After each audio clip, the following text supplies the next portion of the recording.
بسبب مقطع تيك توك مصطفى مات. مصطفى ده شاب عنده 15 سنة من امبابة، قاعد مع والدته في البيت، فبيقول لوالدته يا ماما أنا هنزل أروح أقعد عند جدي شوية. والدته قالت له لا يا ابني خليك قاعد النهاردة. قال لها لا أنا هنزل أروح أقعد مع جدي شوية. قالت له روح بس ما تتأخرش. طبعا مصطفى نزل ومش رايح لجده، رايح مع أصحابه الاتنين صحابه. والدته نزلت من بعده وراحت تطمن على والدتها وراجعه البيت تاني لحد ما مصطفى ما يرجع. مصطفى قابل الاتنين صحابه وخدوه وراحوا مخزن كبير ضلمه ما فيهوش اي حاجه خالص، بس موجود كاميرات في المكان. ربطوه في كرسي حديد كبير وربطوه ربطه ما حدش يعرف يفك نفسهم منه، وسابوه وخرجوا.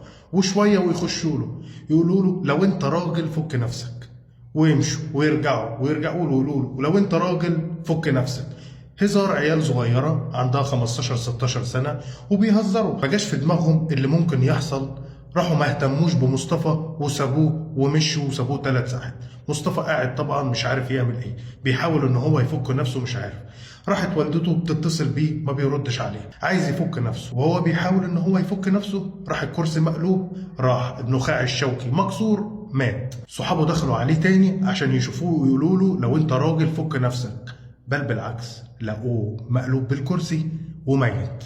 والدته بتتصل، اتفتحت السكة فسمعت بيقول له يا ابني ده سيبه، ده باين عليه مات. طبعا امه انهارت، هو مين ده اللي مات؟ ومسكوا التليفون بتاعه ومسحوا كل التفاصيل السوشيال، المراسلات اللي بينه وبينهم، اللي هم يمسحوا اي علاقة ما بينهم وما بينه. كل ده عشان خاطر تطلعوا ترند، تعملوا فيديو وتموتوا الواد عشان خاطر تطلعوا ترند.